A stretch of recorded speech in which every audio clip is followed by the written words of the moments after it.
Hoy celebramos una historia tejida con fe, fraternidad y servicio. En el marco de los 120 años de la presencia lasallista en México, queremos abrir un espacio de gratitud y escucha profunda a quienes han sido protagonistas de esta misión, nuestros hermanos mayores. Sus voces nos conectan con las raíces que sostienen nuestra identidad y nos recuerdan que nuestra historia no solo se cuenta, se encarna. Que este diálogo sea una semilla que alimente la memoria, la esperanza y el compromiso, mientras seguimos caminando como familia lasallista.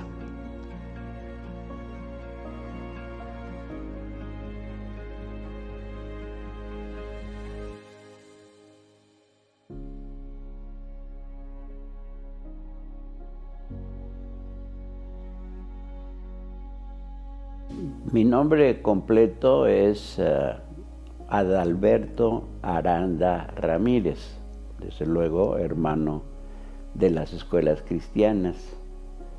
Y aprovecho desde el comienzo, primero pues para agradecerles a ustedes que me hayan señalado para estas entrevistas. Es una manera también de expresar mis sentimientos de gratitud hacia mi instituto, al que pertenezco yo desde niño, y que ha sido pues mi familia. Aquí yo no hablo ni de primera ni de segunda, pero fue mi familia. Ha sido mi familia y yo le estoy muy agradecido, desde luego, pues, primeramente a Dios, pero por medio de este instituto. Cumplí en agosto 89 años. Yo nací en la ciudad de León, Guanajuato, en donde viví mis 12 primeros años, menos un par de años en los que mi familia nos trasladamos a la Ciudad de México, pero regresamos a León. Manuel de Jesús Padilla Muñoz, y 88 años ya cumplidos. En San Julián, Jalisco, ahí en los Altos de Jalisco. Bueno, yo soy el hermano Rodolfo Agustín Vivanco Polidura, nacido en el Distrito Federal, en la Ciudad de México. Tengo 81 años, 7 meses. Soy el hermano Genaro Carlos Velasco y Armesto. Tengo 90 años, de la capital de México. Soy el hermano Enrique González Pérez, del Distrito de México Norte.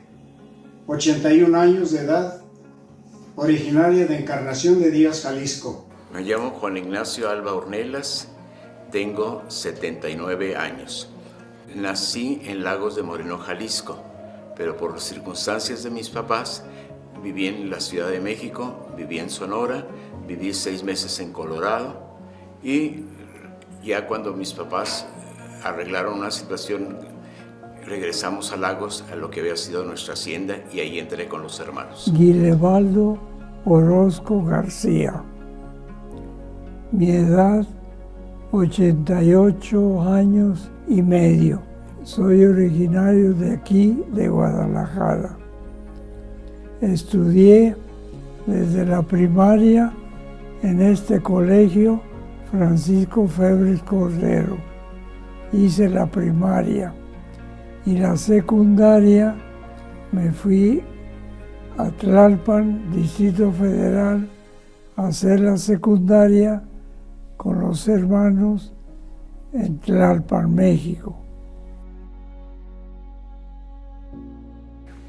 Creo que es muy importante saber que este par de señores que les pongo aquí fue el hermano superior general llamado Gabriel Marí, que firmó el acta del nacimiento del Distrito México el 5 de noviembre de 1905.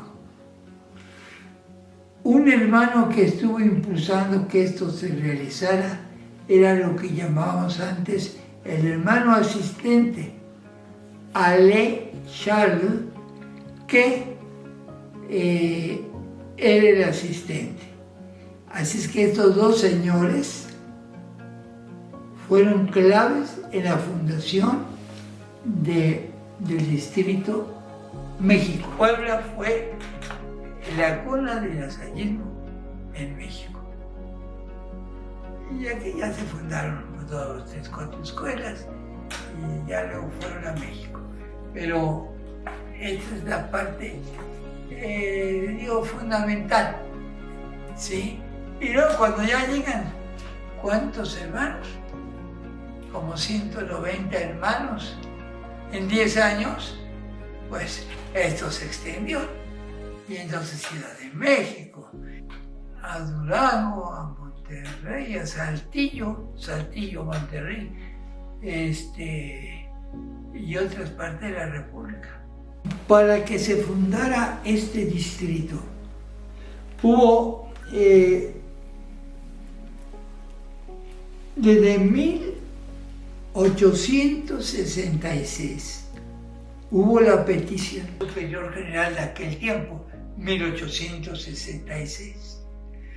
Abordé ese asunto a su majestad, quien contestó que se necesitan hombres de abnegación y sacrificio. Yo propuse inmediatamente a los hermanos de las escuelas cristianas. Precisamente el jefe de su gobierno es antiguo alumno vuestro. Apenas oyó nombrarlos, exclamó: yo, pobre hijo del pueblo, recibí mi primera educación de esos buenos hermanos. Nos hacen falta. El hermano superior general, hermano Philip, le contesta: no hay hermanos, falta personal.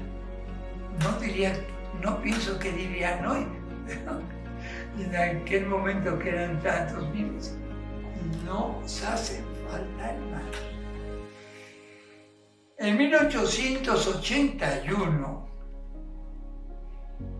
se presenta en la Casa Madre de París con la misma petición. Nueva carga de los yucatecos en 1884, con los mismos resultados. Y los yucatecos dicen, aunque venga solo un hermano, pero San Juan Bautista de la Salle nunca admitió que fuera un hermano a una obra. Mínimo, de mínimos 2. La cuarta petición de la fundación para Mérida, avalada por el Papa León XIII y por el cardenal Rampolla, secretario de Estado, la contestación negativa es del 24 de octubre del 98. Aún cuando el Papa pedía. Los yucatecos aprovechan el viaje de 1899 de un obispo y a través de él vuelven a la carga y llevan halagüeñas condiciones, pero la petición de 12 hermanos hizo imposible la aceptación. Los hermanos maristas, expulsados de Francia también, sí aceptaron y fundaron en Mérida en 1899. Luego, desde la capital de México, se había hecho otra carta que dice: desde la expulsión de los religiosos en 1857 por las leyes de reforma, la instrucción, sobre todo la religiosa, se encuentra en estado deplorable. Algunos caballeros se han reunido para fundar un gran establecimiento y han hecho construir un magnífico edificio para recibir internos y externos. Las clases han comenzado el 1 de marzo. La respuesta fue negativa. Veremos cuando España nos pueda proporcionar algún hermano. Monseñor Jacinto López, obispo de Linares, solicita para Monterrey en 1895 un colegio de enseñanza elemental y superior que responda a la necesidad de la población y a los deseos legítimos y cristianos de los padres de familia. Respuesta negativa.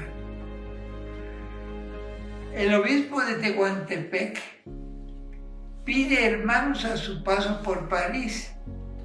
No obtiene nada de aprobación. En 1898, Monseñor Perfecto Amezquita, obispo de Puebla, pide al hermano Gabriel Marí 3 hermanos para su escuela normal de Puebla. A la negativa contesta: usted tiene 14,000 hermanos y no me puede proporcionar 3. Por fin, en 1904, el señor arzobispo de Morelia, Atenógeno Silva de Morelia, recibe respuesta afirmativa. El hermano Yever, visitador de Ecuador, se trasladará a México para atender esa petición. La orden lo encuentra en León de Nicaragua y se pondrá a trasladar a México, aunque solo barcos den un servicio muy aleatorio. Agregaré una tercera petición que conoció el hermano Groset: la solicitud para la fundación de una escuela en Chilapa, Guerrero. Los hermanos del Colegio La Salle de Acapulco podrán recabar datos exactos, ya que el señor obispo Bello posee la petición. Esta petición la hizo Monseñor Ibarra y González, siendo obispo de Chilapa. Es comprensible que trasladado de Chilapa a Puebla como arzobispo, recibiera en esta a los hermanos antes que ninguna otra fundación.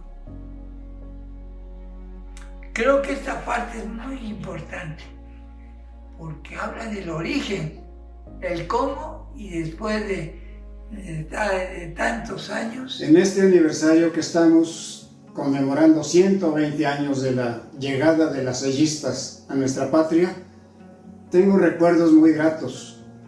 Los hermanos formadores comentaban y artículos de las revistas de aquel tiempo ilustraban muy bien el empeño que pusieron los hermanos primeros franceses que llegaron y cómo lo recibieron.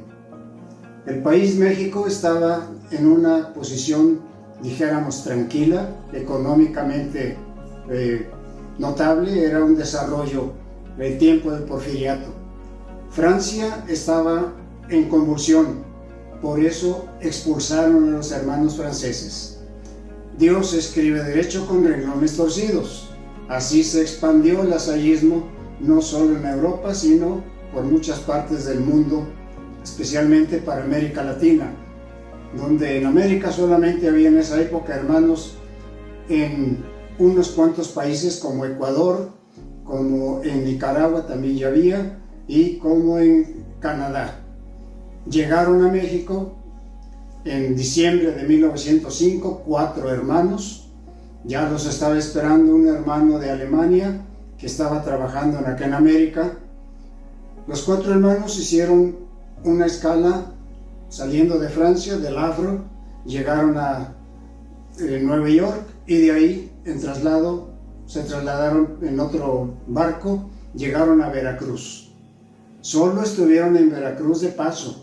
Su primera impresión fue: vamos a poner nuestra misión en manos de María Santísima de Guadalupe. Fue la presentación. A ellos lo recibieron 2 exalumnos que habían estado en Francia y Las familias los habían enviado allá en un pensionado, un internado.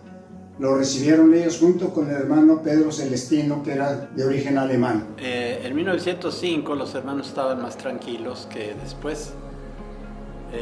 Los hermanos fueron recibidos por antiguos alumnos que habían estado estudiando en Francia con los hermanos y los recibieron en México. Fueron primero a la Basílica de Guadalupe, donde ofrecieron el trabajo que iban a realizar, y luego estuvieron en diferentes lugares. Fundaron varias escuelas en varios lugares de México. Algunos de ellos ya no se volvieron a fundar, como por ejemplo en Toluca, fundaron una escuela, en algunos otros lugares de Puebla también. En fin, fueron varios lugares donde estuvieron. Aquí los hermanos llegaron también en 1907. Entonces, aquí pues tuvieron dos escuelitas, primero un internado para niños pobres, y luego ya tuvieron otra escuelita. Pero sobre todo en México, pues fueron muy bienvenidos en aquel tiempo. Me contaba un hermano que estando aquí en la fundación salió un oso, salió en los periódicos que un oso salió del bosque allá por ¿cómo le llaman? El cerrito de donde está el agüita, ¿cómo le llaman ese? El ojo de agua. El ojo de agua ahí arriba. Que salió un oso del bosque y que mató al niño. Y salió en los periódicos, pues ¿cuál bosque? O sea que se comieron el bosque que había para ahí, seguramente para el ferrocarril que pasaba por ahí, y los textiles, que estaban dos fábricas textiles que funcionaban a base de leña, y posiblemente se fueron acabando el bosque que había ahí. Mira, por lo que nos platicaban, ellos llegaron en 1905 y el ambiente todavía era del periodo de Porfirio Díaz. Nos había mucha inclinación a todo lo francés, tenía realmente atractivo, cultural y también de presencias.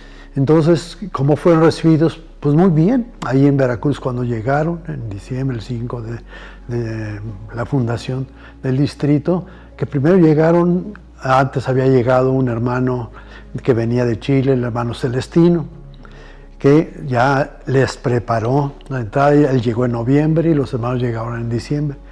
Ya de ahí se trasladaron para precisamente estar en el santuario de Nuestra Señora de Guadalupe y consagrar su trabajo a todo esto. Ellos venían porque había la suspensión en Francia por la ley Combes de que prácticamente salieron 10,000 hermanos de Francia, y para acomodar 10,000 gentes en el mundo fue cuando se abrieron por todos lados del mundo esas obras, pero a raíz de eso. De la primera época, digamos, entre 1910 y 1914, que fue la primera etapa ya difícil de la presencia de los hermanos en México, pues realmente me contaron poco.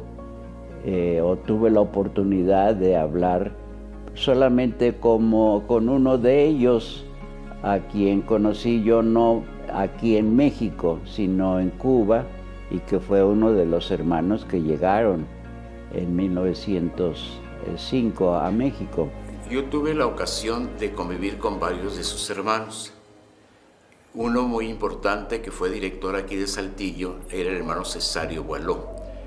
El hermano Cesario Boileau fue mi maestro en la secundaria. Hablaba perfecto francés, él era de la Martinica, pero entró con los hermanos en Francia. Y después estuvo toda su vida aquí, murió en México. Un hombre sabio, un hombre santo. También tuve la oportunidad de con el hermano Benildo Justino. El hermano Benildo Justino también llegó joven a México. Después, cuando la salida de los hermanos fue a Cuba, fue provincial en Cuba y regresó. Ya cuando los echaron de Cuba, vino a México y estuvo en León, Guanajuato. Fue mi maestro. Y otro hermano que fue visitador, el hermano Regis, El hermano Regis era un hombre sencillo, muy sabio, muy cercano a nosotros. Lo que nos platicaban los hermanos siempre era de entusiasmo. Sí, por ejemplo, el hermano Cesario Boileau nos platicaba que había estado en Saltillo a principios, ¿verdad? Él sí platicaba más esto y quería Saltillo. Pero siempre él estuvo dispuesto a vivir donde fuera. Estuvo mucho tiempo en el Cristóbal Colón y cuando estuvo en León, cuando se lo llevaron a Gómez Palacio, iba triste. Pero de todos modos, allá llevaron a los hermanos mayores.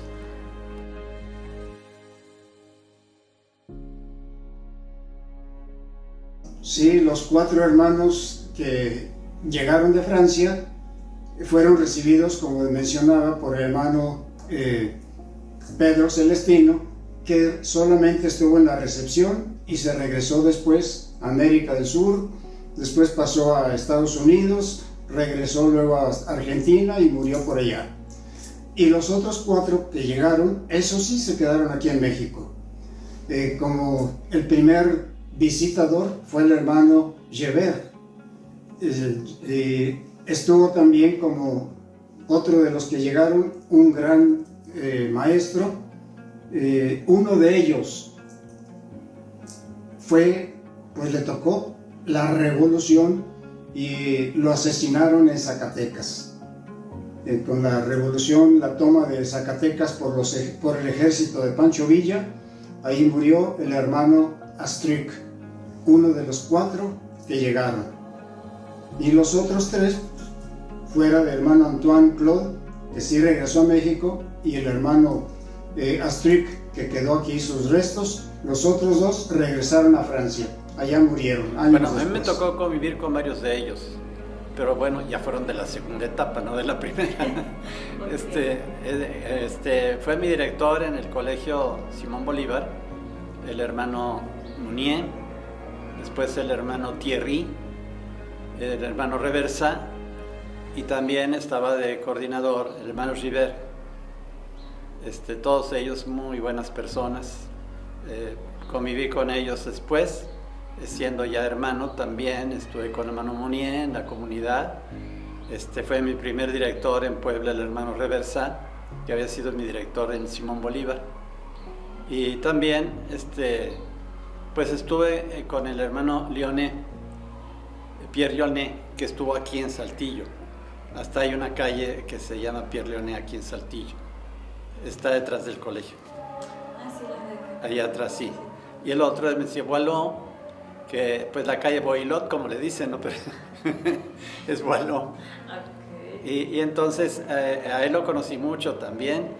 Incluso nos dio algunas clases de pedagogía muy buenas a los hermanos jóvenes. Entonces sí, tengo muchos recuerdos de los hermanos franceses, conviví mucho con ellos. Bueno, y los practiqué hermanos mucho francés con ellos.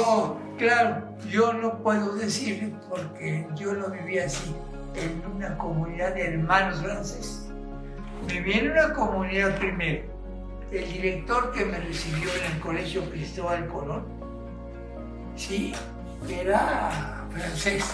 Nos recibió el hermano don Pedro Lyonnais. De chiquito mi mamá se quedó con 5 hijos, 3 hombres, y entonces nos becó el hermano Pedro Lyonnais, cosa que no se olvida, ¿sí? Él nos abrió las puertas, y ahora sí que del lasallismo. Los hermanos franceses, tuve la dicha de tener un hermano director de noviciado y que fue provincial, el hermano Bernard Alphonse Grousset, que era francés. Fue mi formador en el noviciado, fue mi provincial, fue mi visitador. Lo quiero y lo quise mucho, ¿verdad? Un hombre sabio, un hombre santo, un hombre que supo dirigir el Distrito de México durante 9 años y que cuando la división de distrito, que se dividió México en México Norte y México Sur, él vino como visitador de México Sur, su segundo periodo de visitador.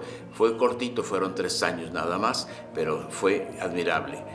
Y excelentes personas, ¿eh? De todos los hermanos que llegaron, salieron solamente cuando fue la revolución primero y después prácticamente regresaron, los que regresaron ya no querían regresar a su tierra. Y lo hicieron algunos en forma, muy pocos fueron los que no regresaron para nada. Los demás iban de tiempo en tiempo a saludar a sus familiares.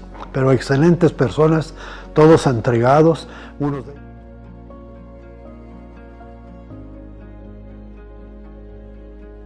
brota de la vida de los hermanos.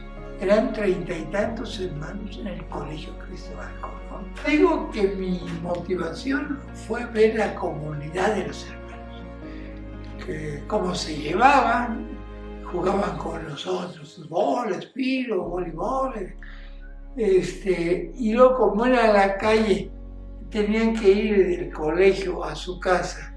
Y a veces veía uno y cargando sus cuadernos y se acercaban, hermano, ¿le ayudo? Sí, cómo no. Entonces ese trato de relación fue muy importante. La admiración, respeto por un hermano que me captó, que admiré y quise ser como él, así, llana y sencillamente. Me acordé de la explicación del hermano Antonino, José Manuel Ramírez, que preguntó por ahí a alguien, bueno, ¿y la diferencia entre el sacerdote y el religioso, el hermano? Pues el sacerdote reparte los sacramentos, la comunión, y como llegó el cristiano. El hermano lasallista, con su vida, con su ejemplo, con su catequesis, prepara los corazones de los alumnos a recibir a Jesús. Recordé esa explicación y dije, esto es lo mío. Y efectivamente, esto es lo mío.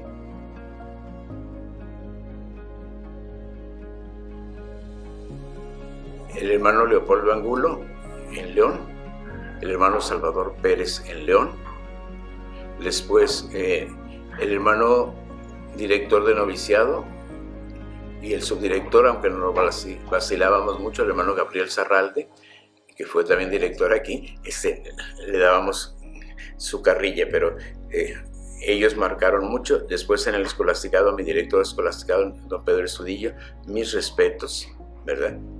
Me enseñó a ser maestro y a amar la escuela. Ciertamente que está este hermano, pero yo hago la salvedad de que no eran hermanos mayores. Este hermano que yo lo veía como pues a esta edad vemos a la gente de 30 para arriba ya como gente muy grande.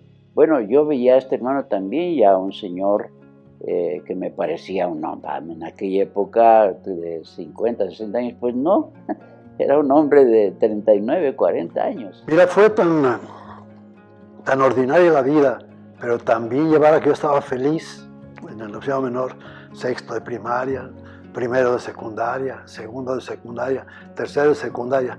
Que yo dijera, hubo un momento o una cosa especial, no. Pero sin embargo la vida que llevamos y la dedicación y la forma de tratarnos, todos ellos, y entusiasmarnos, porque vivíamos entusiasmados, me hizo que pues era allí donde debía estar yo. Pues ese mundo de muchachos, con los choferes, los hermanos, era un mundo de comunidad. Por eso yo digo, yo no soy genio, y hay todo ese conjunto y el ambiente de los compañeros en el colegio fue genial. Y eso me motivó a ser hermano.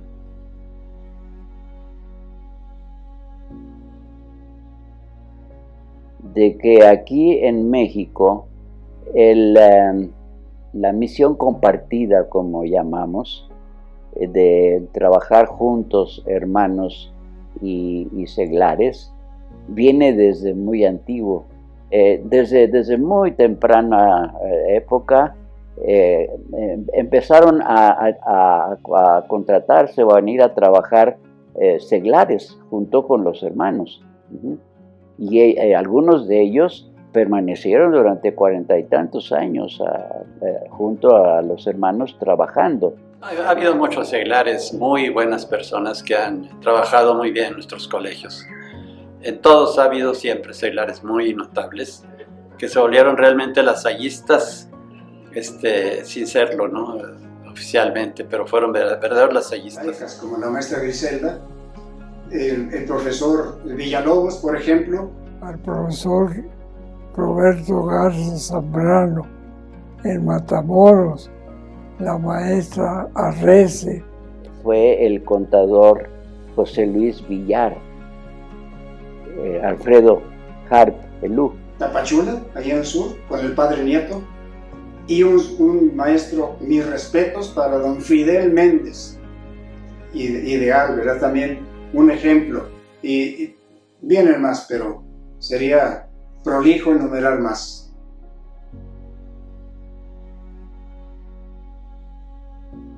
Hubo alguna que otra simpática. Por ejemplo, estando en el country, una maestra le preguntó a unos niños, ¿conocen quiénes son los hermanos? No, pues nadie supo, eran segundo de primaria. Todavía no sabían quiénes eran los hermanos, ¿no? Y de repente levantó la mano un niño, dice, a ver, ¿quién? Dice, pues el otro día fui al museo, dice las maestras, no. O sea que los hermanos éramos de museo. También tengo una experiencia muy bonita, daba algo de formación, y un día les dije, mañana no va a haber clase. Y me dice una C, ¿por qué, hermano? Porque voy a ir al otro lado a traer alguna cosa, ¿verdad? Y dice, yo lo llevo. Y dice, me dijeron, que lo lleve. ¿Saben quién era? La jefa de la aduana. O sea, ahí se juntaban todos los niveles sociales, ¿verdad? Ya llegamos, son 72 puertas la aduana, llegamos ahí, luego se le cuadraron, no fue la puerta, se fue así por todo, llegamos a la última puerta, la puerta 0, se fue directo, llegamos a la frontera, se le cuadraron, llegamos a Gringolandia, se le volvieron a cuadrar, y muy bien, arreglamos las cosas en un ratito. Y en una ocasión que estuvimos en una clase de estas de formación y hablamos de las aficiones o de lo que llaman los hobbies, ¿verdad? Bueno, y entonces yo les dije, a ver, miren un papelito, se lo van a ustedes a distribuir, una papeleta, y escriban ahí cuáles son sus aficiones, sus hobbies, a qué dedican su tiempo libre. ¿Y qué voy leyendo yo? Mi afición principal, a la que yo dedico tiempo libre, es amar a Dios. Así tal cual. Yo dije, mira nada más a esta edad, este niño. Esa es una anécdota que a mí, muy, muy emotiva para mí, al principio de mi apostolado como hermano, ya propiamente en la escuela.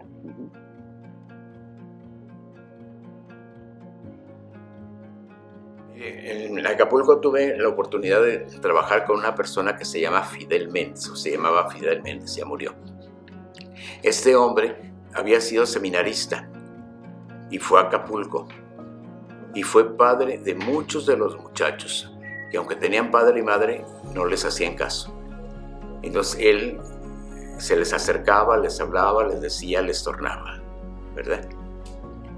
Después él propició una escuela y en la colonia, él no vivía con nosotros, vivía en la colonia que estábamos nosotros en la parte alta, y propició una escuela. Y muy bien. El francés de la Laguna, la coordinadora de primaria, la maestra Lucy, una persona sumamente entregada, que de verdad vivía con espíritu de fe. Que platicaba que en Guadalajara todos eran hermanos en los salones y había un solo profesor, el de educación física, el profesor Navarro, que era el que nos daba educación física, pero excelente persona. De hecho, él estudiaba en la universidad y vivía con nosotros en el aspirantado. Después de ahí en adelante, donde he llegado, he encontrado veras gente extraordinaria y sería cuestión de nunca acabar. Con todos muy agradecidos y por el apoyo que siempre recibí.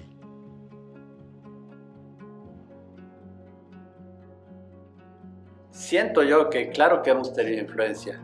Claro que en Saltillo, por ejemplo, se nota mucho, mis antiguos alumnos, etc. Y en general los antiguos alumnos del colegio.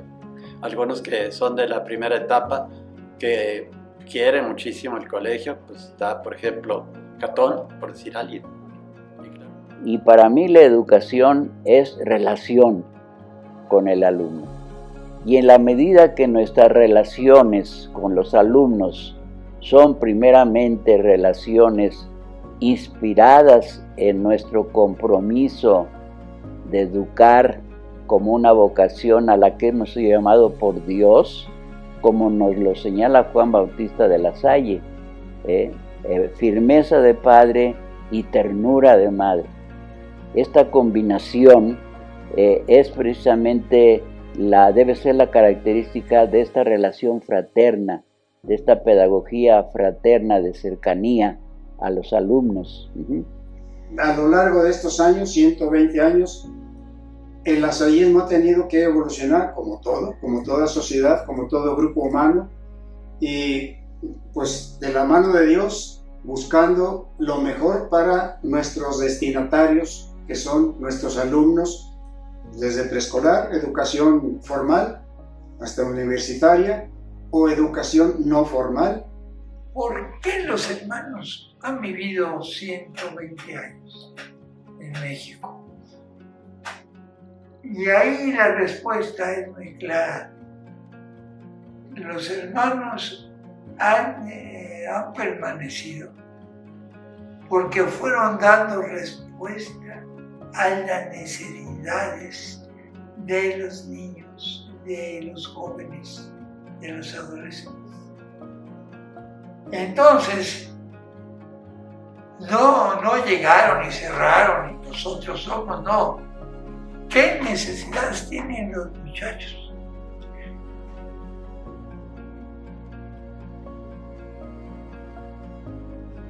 Y tuvimos que aprender primero el de que hay una preocupación para la formación de seglar. Nosotros vivimos los hermanos todo el día como si fuera una familia, como es una familia. Así de que mucho de lo que se hace en la escuela lo seguíamos en la comunidad como si nada. Pero habiendo un profesor, él viene por un periodo y tiene una obligación también de la familia y regresa a la familia a tomar los problemas de la familia. Entonces tuvimos que aprender los hermanos a trabajar con los seglares y que con el respeto y el cariño viéramos cada quien el lugar que le corresponde. Hay asociados que yo podría llamar, los acabo de mencionar, son los asociados de derecho, pero la gran mayoría son asociados de hecho. Es decir, que por opción personal no necesitan o no quieren simplemente hacer un compromiso público, pero de hecho lo están cumpliendo. Están tan identificados con la Salle y viven el espíritu de la Salle que les podemos llamar con toda verdad que son asociados. ¿Qué diferencia hay? Pues que los otros hacen una promesa pública. Ya hace mucho tiempo que los hermanos somos minoría en las escuelas, ¿verdad? Y al ser minoría tenemos que colaborar, respetar, querer, honrar y ayudar a los maestros que están junto con nosotros. Los primeros obras lasallistas, la gente decía, es el colegio de los hermanos. Ahora ya no es de los hermanos, es de la Salle, lasallista.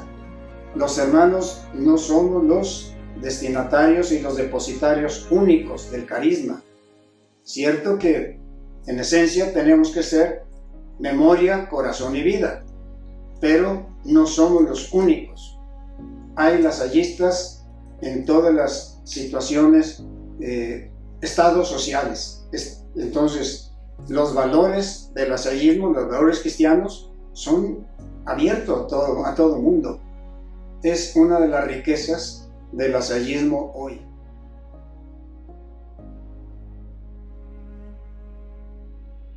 Afortunadamente, esta categoría de hermanos que se llaman mayores,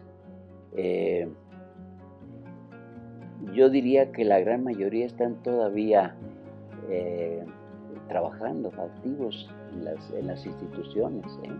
Pues hay hermanos cercanos a los 80 años que están todavía en las instituciones trabajando. Mira, yo creo que debemos de ser memoria y ejemplo. Yo creo que su presencia, su testimonio es muy valioso. Trataremos de dar muy buen ejemplo. Lo mismo, yo creo que otra de las obligaciones que tenemos es rezar por nosotros y por todos, porque realmente ya nuestra actividad realmente docente y movilidad, pues nos dicen, ve bajando el volumen, porque ya no es lo mismo, pero es admirable el cariño y el respeto que se nos tiene.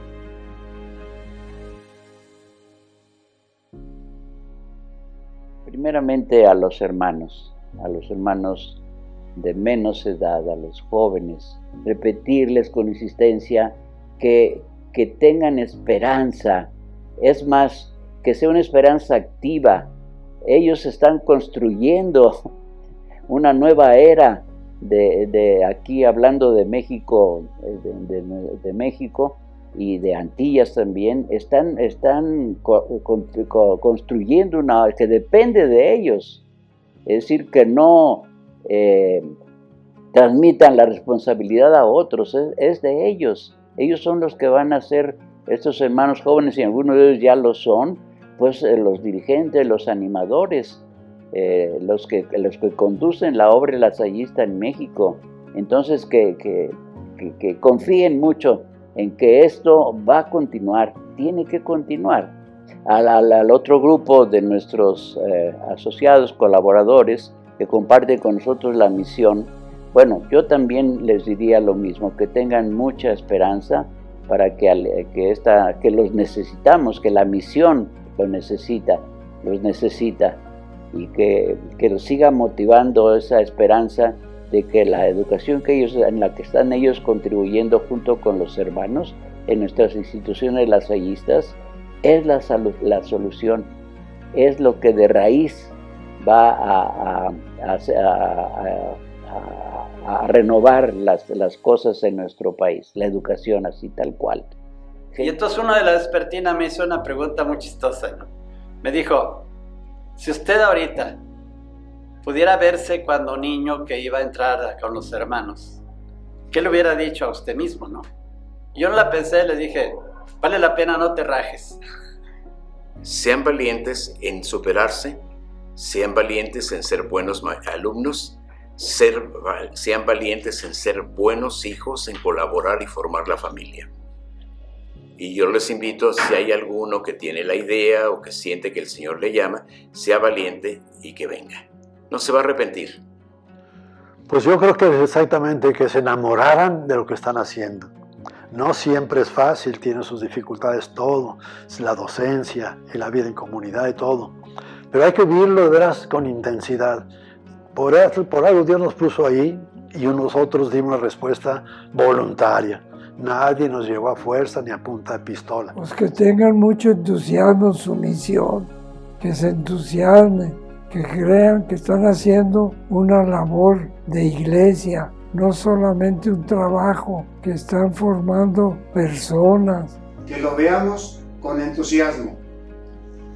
Si estamos disfrutando esta misión que recibimos de Dios, vamos a lograr algo bueno, aunque de momento no se perciba o lo percibamos tiempo después. Pero con esperanza hay que trabajar en la viña del Señor. Lo que dice el letrero. Somos los herederos de los que han muerto, de los hermanos. Los asociados de los que viven. Y la providencia de los que están por venir. No me digan quién escribió esto, pero cuando lo escribió, se ve que lo escribió con el corazón. Y sigue siendo válido. Cada palabra que hemos escuchado hoy es un eco vivo de 120 años de entrega educativa en México. Al mirar al pasado con gratitud, renovamos nuestro compromiso con el presente y proyectamos con esperanza la ruta hacia los 125 años en 2030. Que el testimonio de nuestros hermanos nos impulse a seguir transformando vidas, siendo signos de fe y fraternidad en medio de un mundo que tanto lo necesita. Sigamos caminando, juntos y por asociación, al estilo de La Salle. Pero en fin, ahí están. Bueno, y yo nuevamente les reitero mi agradecimiento por tener la confianza de este acercamiento. Y eso es bonito, pero es más bonito convivir con ustedes, jóvenes. Muchas gracias. Muchas gracias, Ángel. Y gracias por haberme escuchado. Pues muchas gracias. Quítenle todo lo que crean que hay que quitar. Que viva Jesús en nuestros corazones por siempre.